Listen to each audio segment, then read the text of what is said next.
Buen día, ministro. ¿Cómo están, Batecú?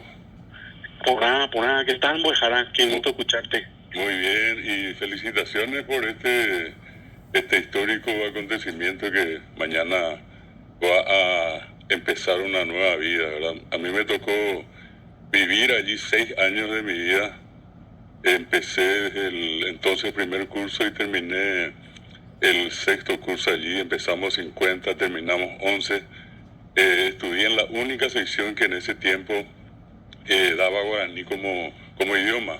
Habían dos secciones donde se podía estudiar inglés, del primero hasta el sexto curso, dos secciones para francés y una sección para guaraní. Y tuve la oportunidad de estudiar allí, de formarme allí. Fui uno de los fundadores de la Academia de Lengua y Cultura Guaraní, que hasta hoy permanece en el Colegio Nacional.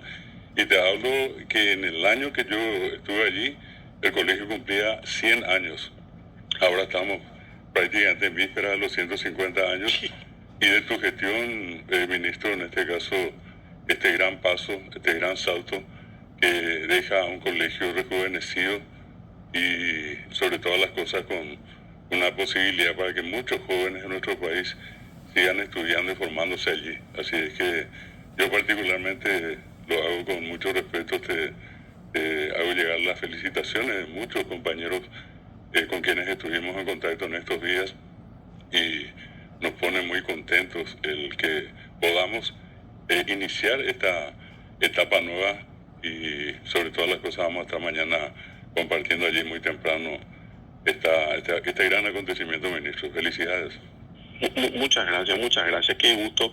Y tiene este colegio donde uno va, encuentra un exalumno y encuentra un exalumno que tiene un claro servicio a la comunidad. Esa es un poco la característica de este colegio, ¿verdad? Así que felices de poder contribuir con la educación paraguaya realmente, porque es un símbolo de la educación nacional.